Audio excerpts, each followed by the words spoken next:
betul. Jadi ada dua hal nih teman-teman yang kita sudah bahas juga dalam seri-seri sebelumnya ya. Pertama, saya sengaja mengangkat mengenai pemimpin muda yang sangat kaya, karena ini merupakan contoh dan perumpamaan yang contoh dan real apa cerita yang real dalam percakapannya dengan Tuhan Yesus. Hal yang paling penting itu yang kita tahu adalah apa, saudara, di situ. Hal kerajaan surga itu, ya, kehidupan yang kekal itu, kehidupan yang kekal, ya. Dalam banyak hal, ya, saya ngobrol-ngobrol dengan beberapa orang akhir-akhir ini, dalam banyak hal, banyak orang yang tidak banyak orang yang uh, kurang, kita katakan, kurang memikirkan mengenai kehidupan kehidupan kekal itu. Sangat banyak yang benar-benar fokus dengan di sini nih, kehidupan di sini, karena memang banyak sekali permasalahan di sini gitu. Apalagi dengan sudah rutin gitu ya, bahwa orang harus sekolah, orang harus kuliah, kemudian setelah kuliah harus cari kerja. Jadi ada orang yang cari kerja seumur hidupnya sampai lupa hidup yang kekal. Ada orang yang cari anak seumur hidupnya karena belum punya anak, sampai lupa hidup kekal. Ada orang yang sekolahin anaknya karena udah punya anak, sepanjang hidupnya sampai lupa kehidupan yang kekal. Ada orang nih yang cari cucu seumur hidupnya itu sampai melupakan hidup yang kekal itu. Itu hal-hal yang sederhana. Tapi hal yang lebih dari itu adalah ini kan uh, pemimpin yang sangat kaya kan, saudara ya. uh, ada orang yang kemudian terjebak di dalam uh, memang membangun uh, kenyamanannya gitu di di dunia ini, membangun kenyamanannya di dunia ini. Nah, semua semua contoh ini ya teman-teman, semua contoh ini itu benar-benar harus membawa kita ke satu perkara gitu, satu perkara, ya. Dan menariknya perkara ini tuh tidak perlu diada-adakan, nggak perlu dicari begitu rupa gitu, nggak perlu sebenarnya. Karena dalam hidup kita sehari-hari itu nyata, nyata banget. Bahwa yang pernah Bu Esther bilang minggu lalu, Via Dolorosa itu di mata, di depan mata tiap hari. Jangan itu, ya. Harga sayur aja naik, ya. Harga bahan pokok aja naik, gitu saudara ya. Apalagi katanya, wah ini sekarang beli telur tapi telur yang sintetis. Wah, udah punya uang, udah beli, tapi khawatir makannya. Apa dong, gitu ya. Semua hal-hal, maksudnya gini, semua hal-hal itu tuh, itu sebenarnya cukup untuk membuat kita, uh, kata orang Jawa itu eling gitu ya, sadar diri gitu, sadar diri melihat bahwa sesungguhnya kehidupan di sini itu bukan kehidupan, itu yang saya jelasin kemarin ya.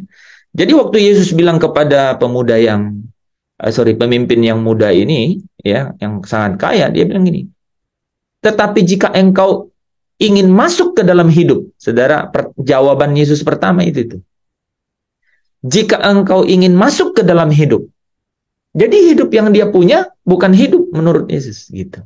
Itu satu. Itu ya. Itu kan ada pertanyaan di situ.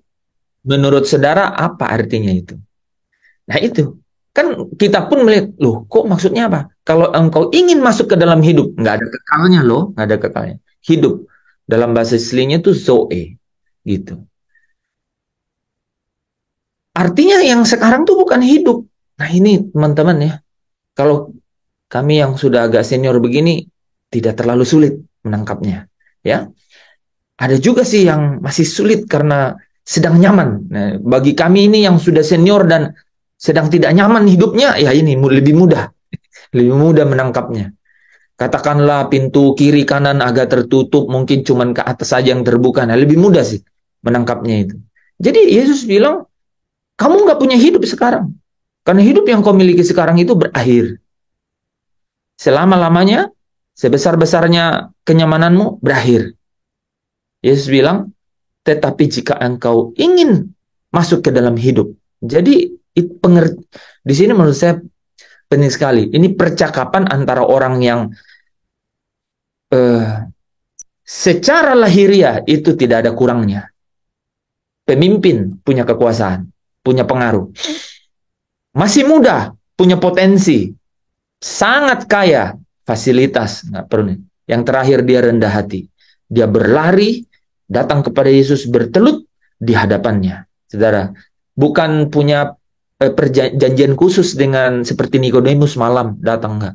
Di tengah-tengah perjalanan dia terburu berlari-lari mendapatkan Yesus dengan cara bertelut di hadapannya dan bertanya, "Guru yang baik, perbuatan baik apakah?" Jadi dalam keadaan lahiriah yang seperti Paulus. Makanya nanti kita bandingin tuh Paulus seperti apa responnya. Gitu, ya. Tapi yang ini berhadapan muka dengan muka loh dengan Yesus gitu. Satu nilai yang benar-benar, kan kita ini dalam materi kemuliaan nih teman-teman, ya, kemuliaan. Apa ya bedanya ya? Kemuliaan pada saat hukum Taurat itu, yaitu Musa, dengan kemuliaan pada saat anugerah itu atau kasih karunia itu sudah dinyatakan melalui Kristus. Ada perbedaan apa di sini? Seolah-olah di sini ada sesuatu yang tidak dapat ditemukan seseorang oleh orang, tapi pada zaman anugerah itu orang-orang yang menerima kasih karunia, kok tiba-tiba bukan anak siapa-siapa, bukan kaum Lewi, bukan anak Yakub, tiba-tiba aku berubah, sungguh ku berubah. Tanya Bu Esther, kalau kita datang baptis-baptis orang, kita menangis-nangis karena kita lihat, kok orang bisa terima ya, gitu. Ya, yang ada juga ngelawan, saudara. Yang ada juga jadi lawan, gitu. Ini bisa berubah, kok bisa gitu ya? Nah itu, saudara. Ada apa yang hilang di dulu, ya, pada saat belum zaman anugerah sama zaman anugerah? Karena kemuliaannya kan berbeda. Kemuliaan ini pudar sementara, tapi kemuliaan ini katanya mengatasi segala sesuatu. Aku nggak pernah ingat nggak pernah lupa kata-kata itu. Roma pasal 7. Ini kemuliaan ini mengatasi segala sesuatu, mengatasi keadaanmu yang sangat terjepit dan tertekan. Begitu, saudara. Mengatasi keadaanmu yang orang lain punya fasilitas, kita tidak. Mengatasi itu semua. Ya, jujur saja nih ya. Kata-kata kuncinya kan sudah sering ada di sini. Ya Abraham lah contohnya. Ya, dari Ur yang nyaman, tapi sekalipun di tengah perjalanan ada kesempatan untuk kembali ke belakang katanya, tapi tidak. Dia tetap melabuhkan pandangannya ke tanah air, ya, ke tanah air surgawi. Ada apa di situ kan, saudara? Nah, artinya begini, sebenarnya di dalam, ya kan Abraham tidak ketemu Yesus, ya, di bumi ini, ya, di bumi ini, ya, dalam penyataannya sebagai manusia. Tapi kok Abraham ketemu sama nilai-nilai itu, kok bisa ya, gitu. Ada berarti sesuatu yang luar biasa kan? Ini kan jadi kita jangan berkata, oh karena Yesus belum datang loh, Abraham ketemu. Jadi saudara tahu ya, setelah manusia jatuh dalam dosa, semua roh Allah itu tidak lagi selama-lamanya ada pada manusia. Kata Allah sendiri, aku tidak akan. Tapi tiba-tiba Abraham dipanggil. Kan kali pertama itu Abraham dipanggil. Dan melalui Abraham katanya apa? Kejadian 12. Semua bangsa akan diberkati. Nah itu sebenarnya berkat apa? Injil kan? Orang bisa dengar gitu, kabar baik. Itu berkat itu. Gitu kan? Semua orang dengar kabar baik. Jadi Abraham bisa menangkap loh saudara. Anehnya saudara, Musa keluar dari Mesir tapi nggak masuk Kanaan. Ya, ada juga, ada ceritanya juga. Jadi kalau kita mau bilang, Musa nggak ketemu yang Abraham ketemu. Gitu loh saudara. Kemarin kuis apa? Siapa lagi yang nggak ketemu? Ada yang ingat? Bani siapa dan Bani siapa? Bani Gad dan Bani Ruben. Betul. Itu menarik kan? Cerita-cerita itu benar-benar tidak terpisah dari ini. Dan fokusnya cuma satu. Makanya saya senang sekali cerita ini. Senang sekali. Makanya dibilang hal kerajaan surga itu. Seperti katanya apa? Orang yang menemukan harta terpendam. Gitu. Jadi diumpamakan orang menemukan harta terpendam, lalu menimbunnya lagi. Saudara bayangkan nggak ya? Itu. Jadi ketemu sesuatu yang diingin-inginnya, terus disimpan lagi. Pernah nggak kita begitu? Pernah. Saya pernah, saudara. Wah, ini. Contohnya ini, saudara ya. Ketemu jawaban soal. Nggak bilang-bilang loh, saudara sama teman kan. Wah, gue udah ketemu ini. Diam-diam aja. Tahu nggak? Ya apalah kita bilang kan. Sorry ya, gue ke toilet dulu. Nggak bohong juga kan, tapi menghindar. Nah itu, jadi menemukan harta terpendam, dia timbun lagi. Lalu pergi dan menjual segala miliknya. Saudara harus ketemu jawaban di situ tuh. Jadi masalah hidup yang kekal itu adalah masalah hidup di surga. Ingat ya, hidup kekal itu hidup di surga. Dan itu artinya kerajaan surga punya fisik. Dan hanya bisa ditukar dengan cara apa? Menjual segala milik dan kemudian membeli ladang itu. Itu yang menarik, saudara, di sini. Makanya dalam kehidupan kita, Yesus datang dengan apa? Barang siapa yang tidak menyangkal dirinya. Nah, wah berat ya menyangkal diri. Nggak usah berat-berat, saudara. Yesus datang pasti very simple. Nggak mungkin dia datang dengan cara yang berat. Seperti datang membawa hukum dan perintah kepada orang Yahudi. Gitu. Enggak. Karena apa? Justru dalam perintah itu katanya dosa menemukan gitu kesempatan untuk membangkitkan rupa-rupa keinginan. Jadi dia salah tangkap. Dia benar-benar ingin mencoba untuk mengikuti dan tidak bercacat dalam perintah. Wah, dia salah tangkap. Padahal Yesus bilang, tidak mungkin kamu tidak bercacat dalam melakukan perintah-perintah itu atau hukum-hukum itu. Nggak mungkin. Gitu. Bahkan Paulus menemukan dirinya, sekalipun dia tidak bercacat menurut pikirannya lahiriah. Tapi setelah dia ketemu, setelah dalam pengenalan akan Yesus, dia bilang, ini kuanggap rugi. Kenapa? Karena kalau saya tidak meninggalkan ini, ya, kalau saya tetap mempertahankan hal-hal lahiriah ini, yaitu saya tidak bercacat dalam hukum Taurat, aku kepribadianku Ibrani asli, Farisi, ya, kepribadianku itu Farisi, dan kemudian aku Ibrani asli. Aku tidak mendapat apa-apa di dalam Kristus. Makanya dia bilang rugi. Nggak dapat apa-apa dalam Kristus gitu. Jadi memang orang harus datang pada satu titik, pada satu momen, dan momen ini harus terus-menerus dibawa dalam hidup. Harus terus-menerus dibawa dalam hidup. Kita nih ya, sederhana loh teman-teman. Sebenarnya kita harus tahu esensinya. Bahwa ya kita harus mengikuti Yesus. Ini penting sekali. Kita harus mengikuti Yesus yang sudah melewati perjalanan ini. Jadi dia datang sebagai manusia. Ya, Ibrani 6 ayat 17, dia menjadi sama dengan kita dalam segala hal. Dia menjadi sama dengan kita dalam segala hal. Jadi saudara nggak perlu merasa berat, tapi ikuti pedomannya gitu. Ikuti arahnya, dan arahnya itu cuma satu. Kita benar-benar harus seperti menemukan harta terpendam. Harus begitu caranya, gitu. Harus seperti menemukan harta terpendam. Kita timbun lagi, kemudian kita pergi, dan kemudian apa? Kita bilang, aku sudah mati. Aku harus nggak boleh punya hasrat sendiri lagi. Dan itu nggak satu kali kan? Nggak satu kali terjadi. Tiap hari kita harus berpikir begitu. Bukankah saudara, kalau kita berpikir begitu, wah tantangannya banyak kan? Waduh kan, ini. Kenapa kita nggak coba ikut aja dulu? Ya. Kita ikut, dan kemudian kita sampai pada namanya tempat perhentian kita. Nah itu yang di Matius 11 ayat 28. Itulah anapauso itu, tempat kelegaan itu. Kita harus ketemu itu. Dan kadang-kadang berkali-kali. Kalau kita udah keseret oleh dunia ini. Nah dunia ini penuh dengan apa? Dunia ini penuh dengan apa? Perubahan. Perubahan ini apa maksudnya? Ketidakpastian. Saya ulang ya. Kita ini ketemu dunia. Dunia ini penuh dengan perubahan. Dan perubahan ini itu ketidakpastian. Saudara tahu nggak?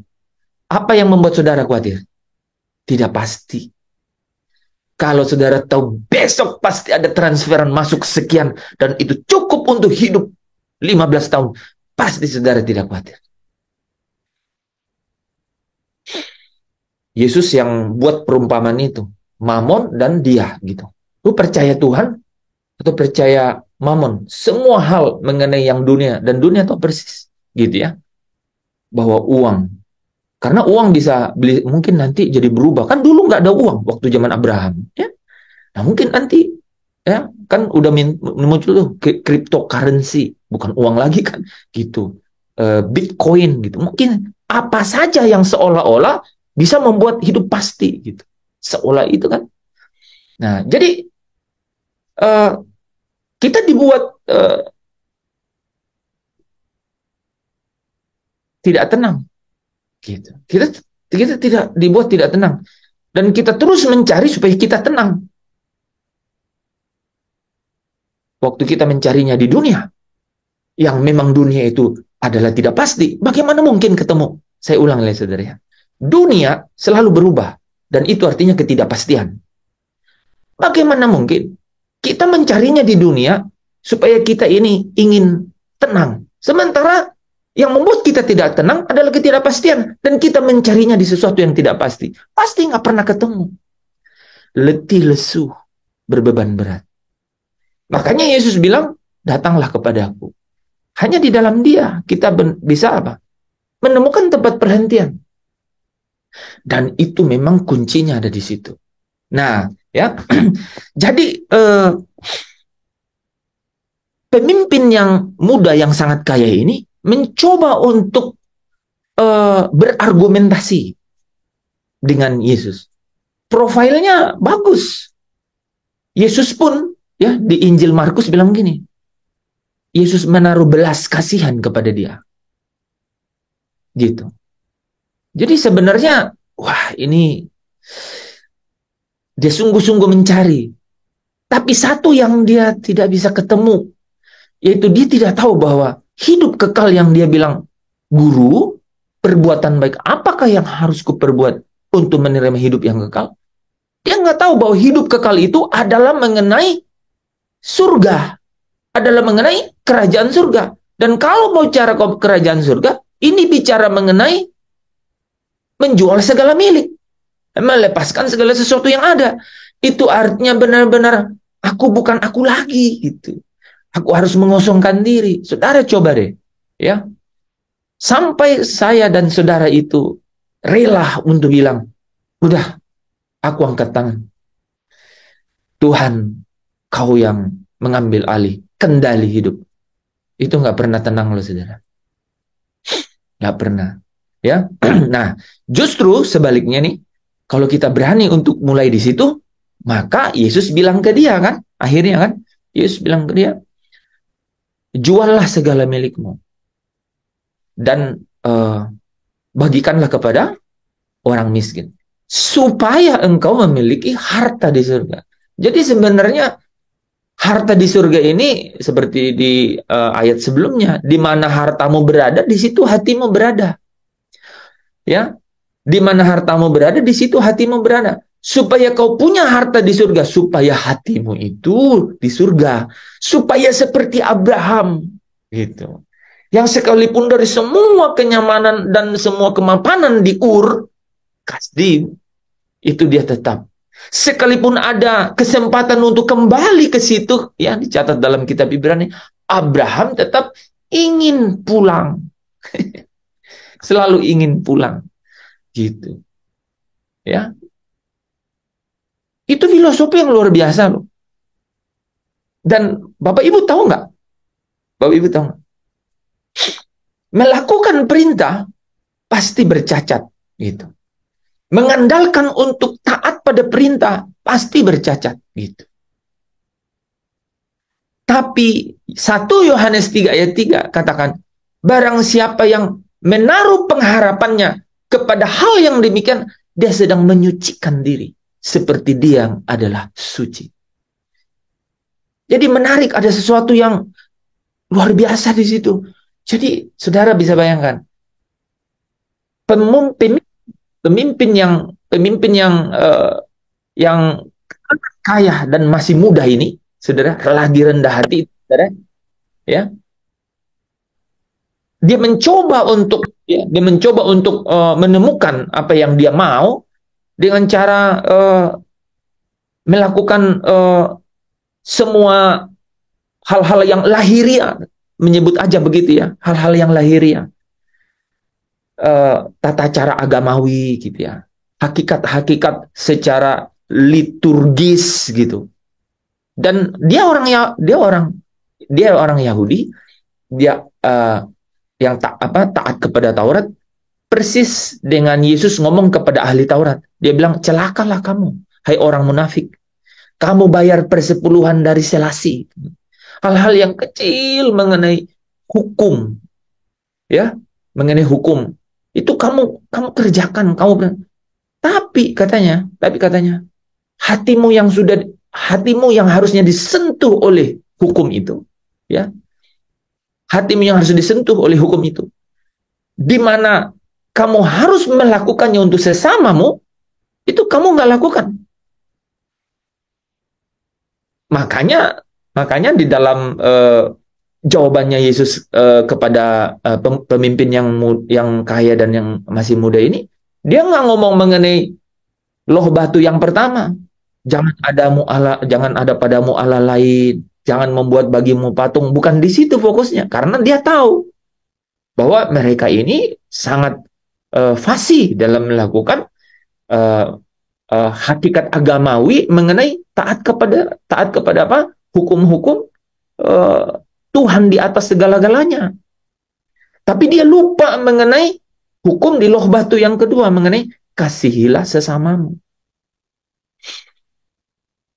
Nah, di situ saudara ya, pada saat diuji, jadi kata itu muncul saudara, pada saat diuji mengenai kasih sesamamu, itu diujinya pakai bukan masalah kasihan terhadap sesama, tapi masalah apa? Lepaskan apa yang ada di dia, gitu. Berbeda sama Sakeus. Sakeus Yahudi, tapi Sakeus bilang, aku lepaskan. Tapi menarik, kok Yesus bisa tahu ya? Yesus juga tahu orang ini.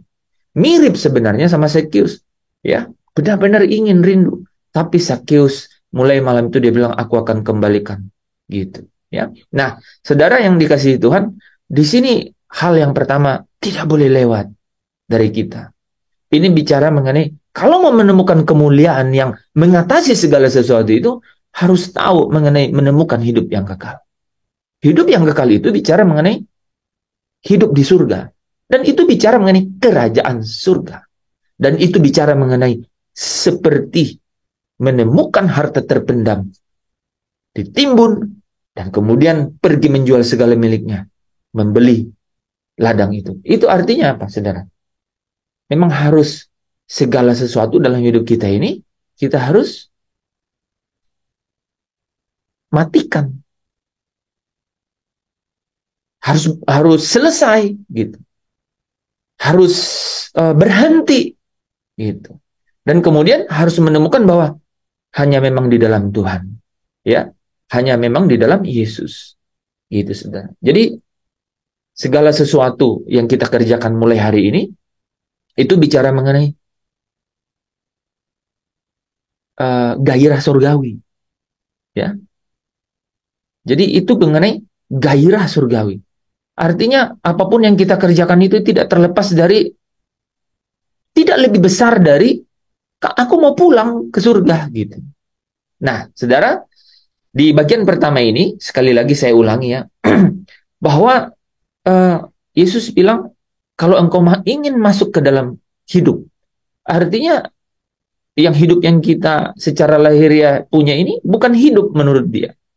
Jadi hidup yang sesungguhnya itu adalah hidup di surga. Nah, tetapi Yesus kok memperkenalkan kalau engkau ingin masuk ke dalam hidup, lakukanlah perintah-perintah Allah. Oh, kok ada di sini?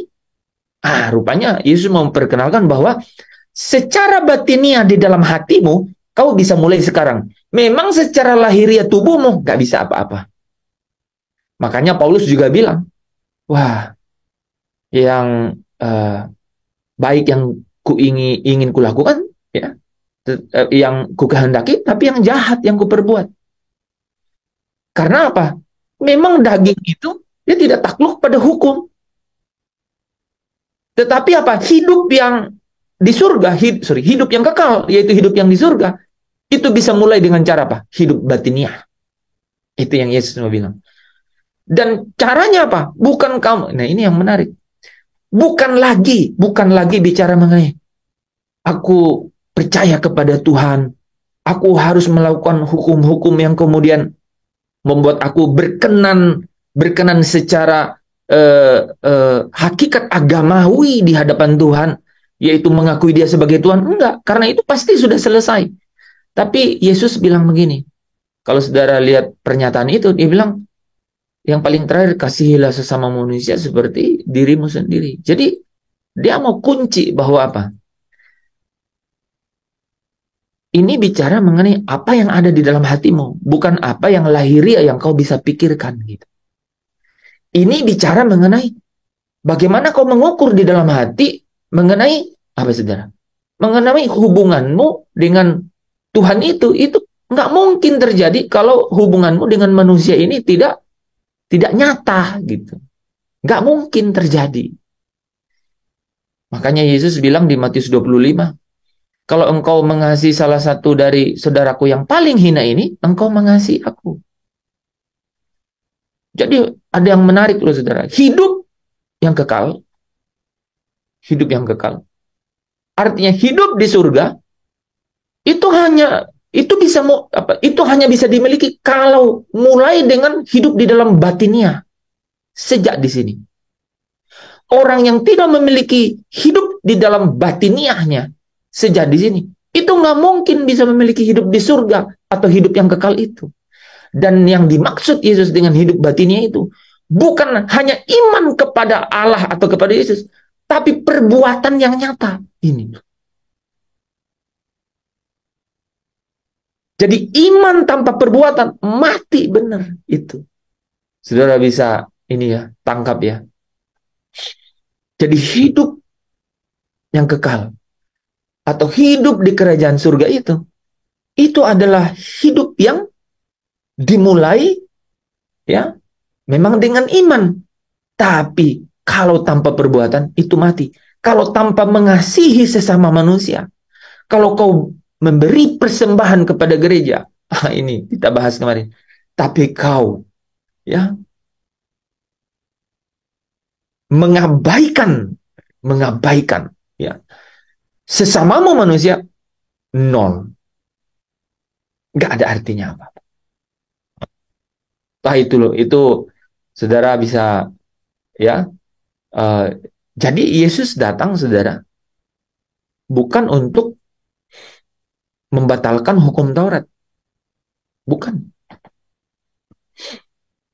Ya. Tetapi ini yang Efesus 2 ayat 15 saya lebih suka nih. Tetapi dengan matinya sebagai manusia, ia telah membatalkan hukum Taurat dengan segala perintah dan ketentuannya, tidak titik ya saudara, untuk menciptakan keduanya menjadi satu manusia baru di dalam dirinya. Jadi dia kasih contoh bahwa hukum Taurat, yaitu iman dan perbuatan itu di dalam dirinya. Yaitu dengan cara apa saudara? Dengan cara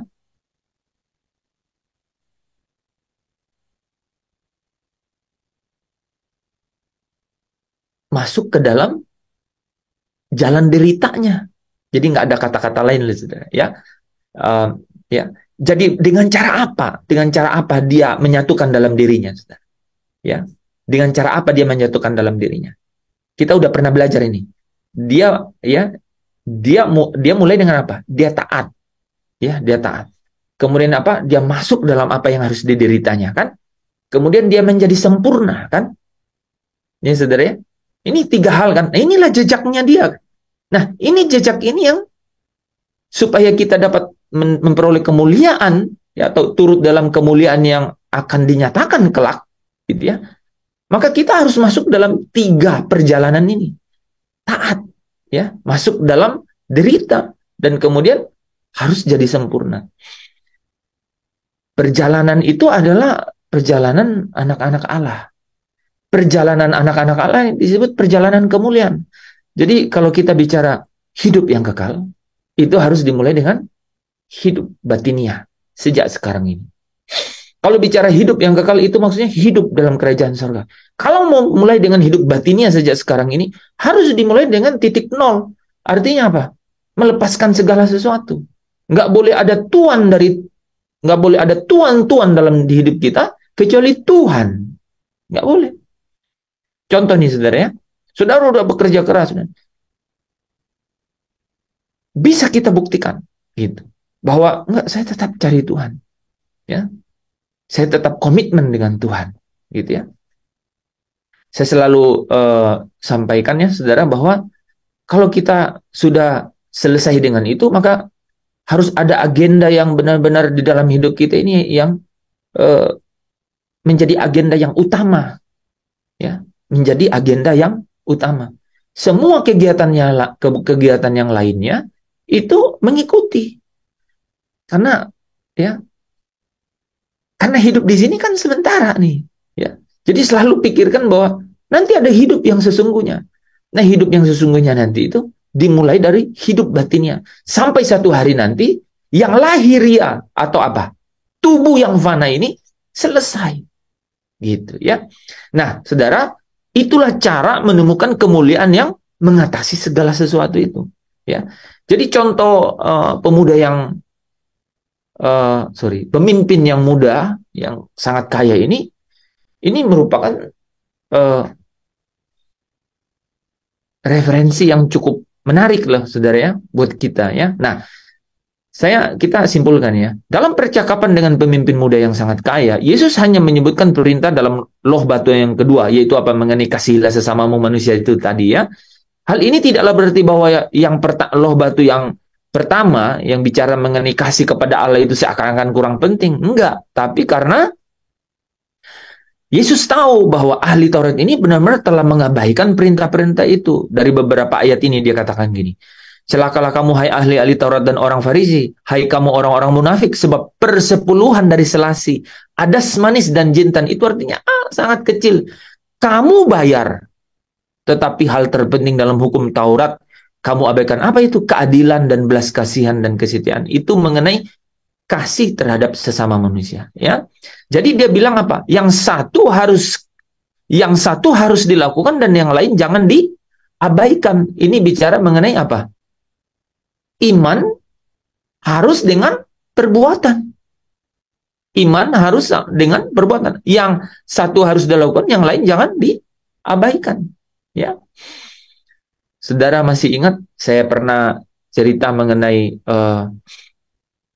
orang-orang yang tidak mendapat murka Allah di dalam Wahyu pasal 14, ya. Itu adalah orang-orang dikatakan apa? Di Wahyu pasal 14 ayat yang ke-12, ada yang bisa baca? Wahyu 14 ayat 12.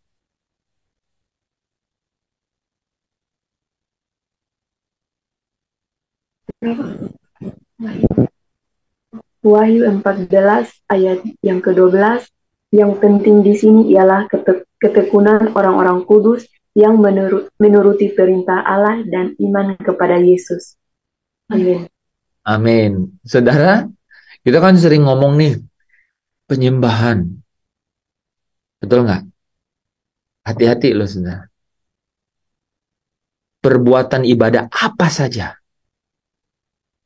betapapun mulianya, tidak dapat menebus kelalaian kita karena tidak menjalankan bagian hukum loh batu yang kedua, yaitu kasihilah sesamamu manusia. Segala ibadah apa saja juga tidaklah cukup untuk membebaskan diri kita dari tanggung jawab karena melanggar perintah-perintah yang mengenai kasihilah sesamamu manusia. Karena iman tanpa perbuatan itu mati. Wah, ini saudara, di sini kita bisa menemukan kebenaran yang dari sudut pandang yang berbeda gitu ya, mengenai siapa yang selamat. siapa yang akan masuk ke dalam hidup? Siapa yang akan masuk ke dalam kerajaan surga?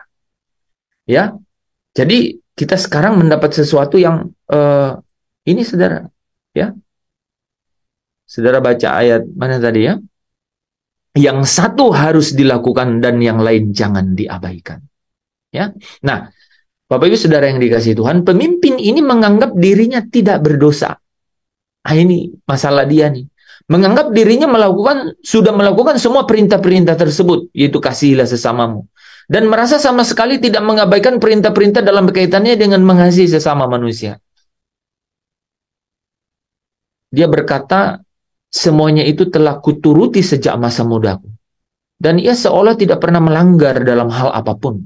Ya, ia tidak mendapati kejahatan apapun dalam dirinya seperti orang Farisi. Ya, di Lukas 18:12 ya, 18:21 ya.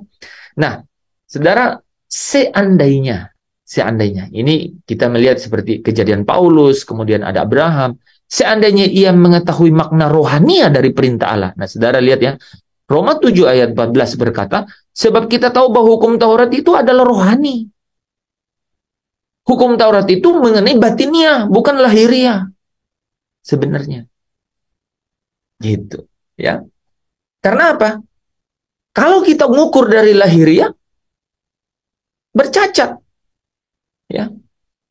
Ya, kan pemimpin yang sangat kaya ini kan berkata, aku sudah melakukan semuanya. Padahal waktu Yesus bilang, juallah segala milikmu. Enggak, akhirnya dia pulang dengan sedih. Terbukti bahwa dia belum melakukan itu. Ya. Ini saudara ya. Karena ini kaitannya dengan kerajaan surga. Ini kaitannya dengan hidup. Dan hidup yang kekal itu dimulai dengan hidup batinia. Bukan hidup yang lahiriah. Bukan hidup yang aku ke gereja, aku baca Alkitab dilihat orang, kemudian apalagi saudara. Ini ada juga nih. Aku sudah bakti sosial, kan kelihatan gitu. Aku sudah, intinya gini loh saudara. Mengasihi sesama itu harus dari hati yang tulus, dari batin yang tulus tuh. Bukan bakti sosial gitu. Artinya membagi-bagi gitu ya. Tanpa keluar dari hati yang tulus gitu.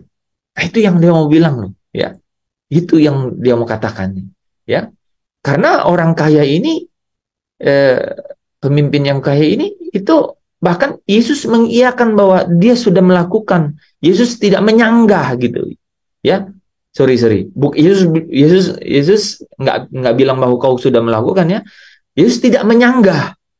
Ingat ya, ini karena ada beberapa pernyataan yang kita dengar bahwa rupanya dia sudah melakukan. Enggak. Yesus hanya tidak menyanggah. Yesus mengujinya dengan apakah kau sungguh-sungguh sudah melakukan dalam batinmu. Gitu loh. Ini penting loh saudara ya. Jadi seolah-olah yang biasanya saudara tangkap seolah-olah, oh dia udah melakukan semua. Enggak. Yesus memang enggak menyanggah, tapi Yesus menguji dengan pertanyaan-pertanyaan berikut kan. Di dalam Matius dibilang, kalau engkau hendak sempurna. Artinya ada sesuatu yang masih hilang. Dan teruji di situ pada saat yang jual segala milikmu. Wah, kena. Kena paling dalamnya. Kau ngomong hidup kekal, hidup di surga. Itu bicara mengenai harta terpendam. Orang pergi jual segala miliknya dan kemudian membeli harta ladang itu. Atau seperti pedagang yang mencari mutiara yang indah. Setelah dia menemukannya, dia jual segala miliknya dan membeli mutiara itu. Kita menemukan hidup di surga kalau kita benar-benar mau kehilangan hidup di bumi. Saya ulang saudara ya. Kita hanya bisa memiliki hidup di surga atau hidup yang kekal kalau saya dan saudara mau kehilangan hidup di bumi. Makanya Yesus bilang, barang siapa yang tidak membenci ayah, ibu, saudara-saudaranya, nyawanya sendiri, tidak dapat menjadi muridku, tidak dapat mengikut aku. Nah, saudara kalau perhatikan, besok kita akan lanjut di situ ya. Yesus bilang, setelah dia katakan, jualah segala milikmu, bagikan kepada orang miskin. Artinya apa? Masalah batinnya, di dalam hatimu. Bukan masalah engkau sudah kelihatan secara lahiriah, tapi harus dari dalam, gitu. Yesus nggak menyanggah, tapi kemudian kamu melakukannya tidak betul, gitu. Supaya kau punya harta di surga. Baru caranya tuh, supaya kau punya kehidupan batiniah dalam dirimu. Lalu, saudara tuh, lalu datang dan ikutlah aku. Loh, apalagi yang kurang? Ada, saudara. Hati saudara beres, tapi apa? Jiwa kita. Nah, jiwa ini hubungannya mengenai iman. Ya, 1 Petrus 1 ayat 9 ya. Engkau telah mencapai tujuan imanmu, yaitu keselamatan jiwamu. Jadi, ada nih jiwa, ada pikiran dan perasaan, gitu ya, saudara ya. Yang kemudian, apa pentingnya ini? Ini saudara menarik nih ya. Besok kita lanjut ke situ ya. Apa pentingnya pikiran perasaan ini? Saudara nggak mungkin memberikan penghargaan kepada robot, gitu. Karena dia tidak berkreasi dari dirinya sendiri. Saudara setting, ya mungkin di hari pertama misalnya saudara beli boneka robot yang kemudian dia bisa bilang good morning gitu ya. Pagi-pagi, pas sore dia bilang good morning, saudara udah bete. Kan? Ya, nggak salah. Ya, besok paginya dia bilang good morning, udahlah, matiin habisin baterai. Nggak ada kemuliaannya pudar. Itu kira-kira begitu. Nah, saudara, tahu nggak? Ini penting sekali. Orang nggak menangkap ini nih. Yesus melakukannya ini. Makanya dia jadi anak manusia kan. Bukan Yesus yang menjelma dan kemudian sudah Yesus. Enggak, saudara. Yesus jadi manusia. Dia mengosongkan diri. Makanya dikatakan kepenuhan Allah ada di dalamnya setelah dia apa? Taat, kemudian masuk ke dalam apa yang dideritanya, baru dia menerima kemuliaannya, nyanya besar, kemuliaan memang yang dia sudah miliki, tapi dia melewati. Nah, seperti dia melewati perjalanan itu, dia bilang, ingat ya saudara, Ibrani berapa? 6 ayat 17, coba ada yang baca nggak? Ibrani 6 ayat 17 dan 18. Ini jalan kita untuk pulang. Jadi hati tadi bicara. Yang kedua ini mengenai jiwa. Karena setelah itu Yesus bilang, lalu datang dan ikutlah aku. Wih, ada yang belum beres. Dimuridkan itu bicara mengenai jiwa, pikiran dan perasaan. Ya, silakan. Ibrani 6 ayat 17-18. Ibrani 6 ayat 17-18. Karena itu, untuk lebih meyakinkan mereka yang berhak menerima janji itu akan kepastian putusannya, Allah telah mengikat dirinya dengan sumpah, supaya oleh dua kenyataan yang tidak berubah-ubah tentang mana Allah tidak mungkin berdusta, kita yang mencari perlindungan beroleh dorongan yang kuat untuk menjangkau pengharapan yang terletak di depan kita. Amin. Bukan itu ya ayatnya ya.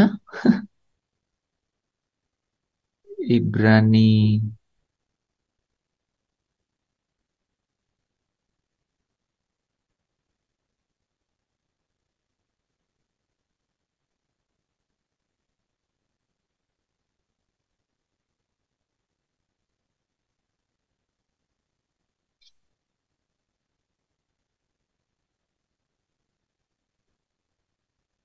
Oke, nanti kita cari ya, saudara ya. Jadi itulah Yesus yang kemudian benar-benar jadi anak manusia. Dia melewati itu. Jadi dia menerima kemuliaannya itu kepenuhan kealahan itu karena dia melewati itu. Nah, saudara dan saya, setelah saya ulang saudara, setelah benar-benar mengerti mengenai mengosongkan diri atau menyangkal diri, atau kemudian ketemu dengan kehidupan yang namanya kehidupan kekal itu dimulai dengan kehidupan batinia, ya, yaitu kehidupan yang memindahkan hati ke dalam kerajaan surga, baru kita bisa masuk ke dalam mengikut Yesus, menjadi muridnya, supaya pikiran dan perasaan kita ini apa? Diubah. Nah, saudara, pada saat kita menemukan Yesus menjadi aku bukan aku lagi, tetapi Kristus yang hidup dalam aku. Itu dulu yang dibilang karena dosa kita kehilangan kemuliaan. Sekarang kita menemukan kemuliaan kembali. Nah, menemukan kemuliaan kembali. Kita diangkat dalam kita dikuduskan, ya. Kita ditempatkan kudus, menemukan kemuliaan ini kembali. Ya. Ini yang dikatakan dikuduskan dengan iman. Karena nggak mungkin ada orang, ya, yang dapat sampai ke sini tanpa dikuduskan oleh iman, gitu ya. Tanpa melalui penebusan darah Yesus. Nggak bisa, nggak ada cara yang lain. Itu Yesus yang kemudian mendamaikan dirinya dengan dunia. Nah, itu memang satu ayat itu juga di situ ya. Saya harus cari ya. Kita cari sebentar ya. Menjadi di mana ya? Saya posting di grup kemarin ya. Itu Ibrani 6 atau Ibrani 4 ya.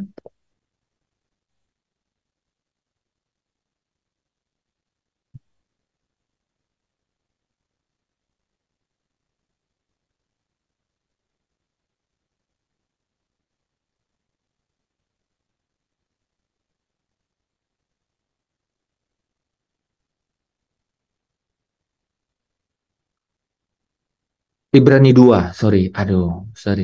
Ibrani 2 ayat 17. Bukan 6 ya, teman-teman. Ibrani 2 ayat 17.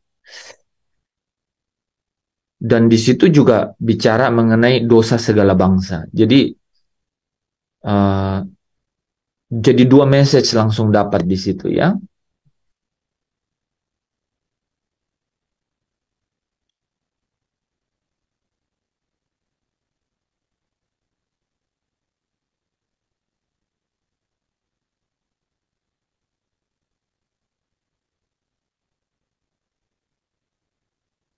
Nih teman-teman nih.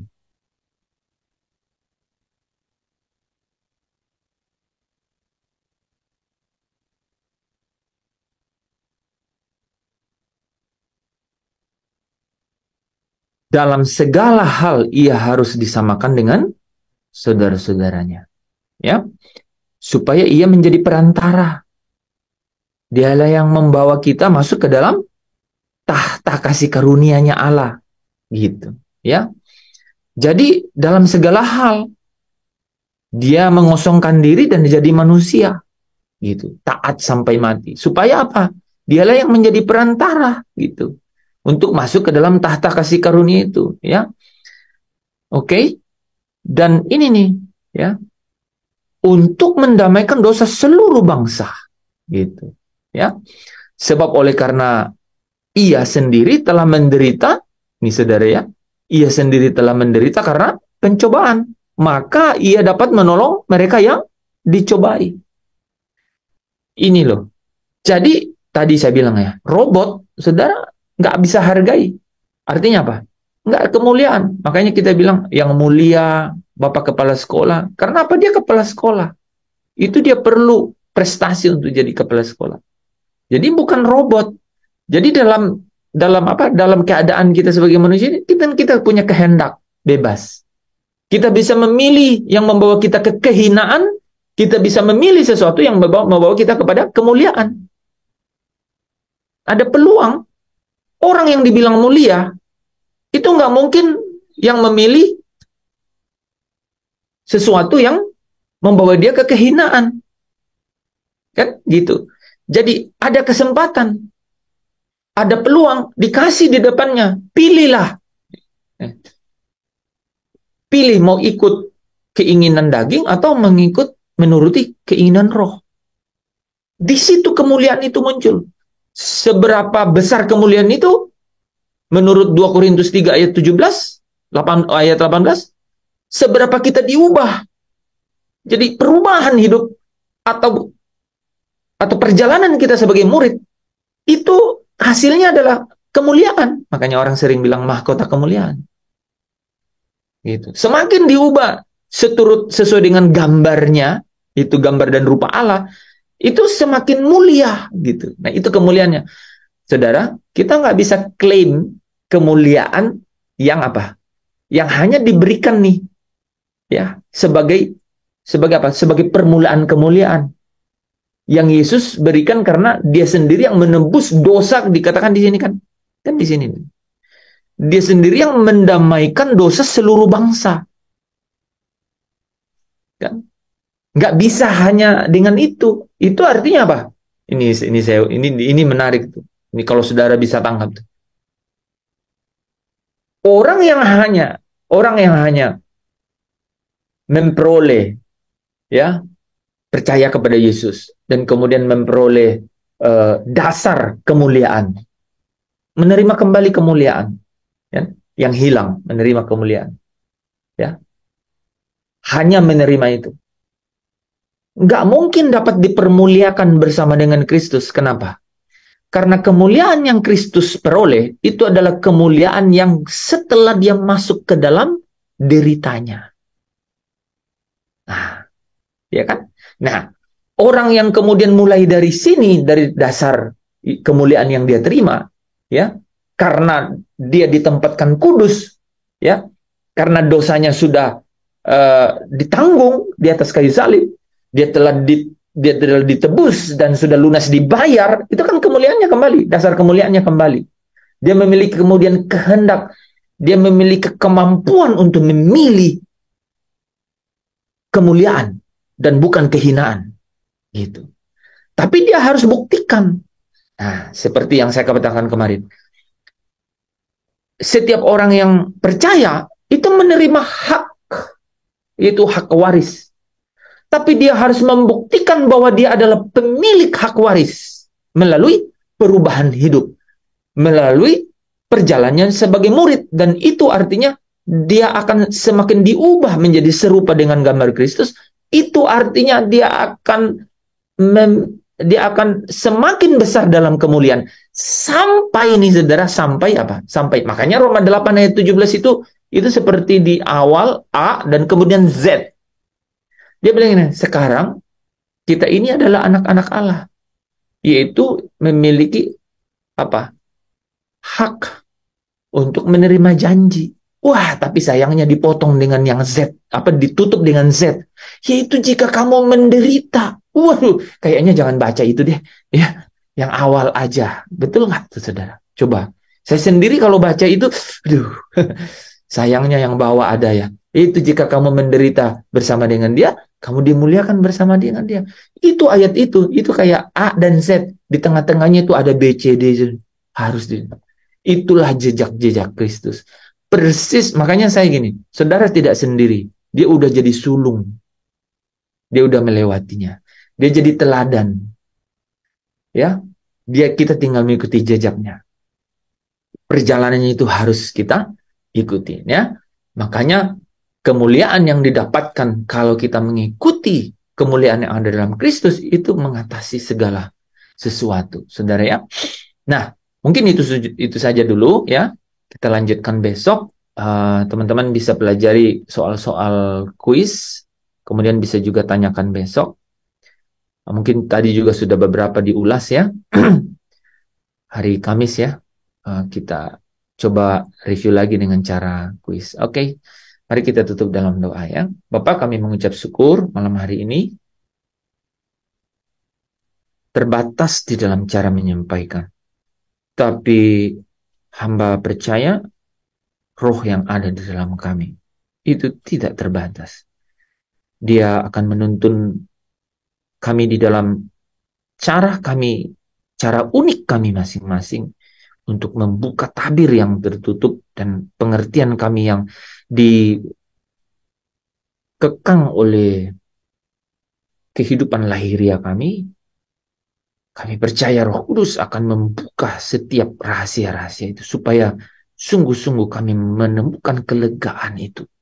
Karena kami percaya di dalam kelegaan itu kami dapat menemukan pimpinan dan kerendahan hati Tuhan dalam mengajar kami sampai pikiran kami ini tenang. Dan inilah kekuatan yang mengalahkan dunia. Ketika kami di dalam kelegaan dan ketenangan pikiran itu, kami dapat hidup apapun keadaan di sekeliling kami. Kami mampu berkata, segala sesuatu dapat kami tanggung di dalam Dia yang memberikan kekuatan itu kepada kami. Terima kasih Bapa. Terpujilah Engkau di atas tahtamu yang agung dan mulia itu. Dan kami mengucap syukur akan kehadiran-Mu di dalam kehidupan kami melalui Roh-Mu sendiri yang menuntun kami ke dalam seluruh kebenaran. Terima kasih Bapa. Terpujilah Engkau di dalam Kristus Yesus, kami datang kepada-Mu. Saudara yang percaya dan diberkati, bersama dengan saya katakan amin. Amin. Amin. Terima kasih. Amin. Kasih.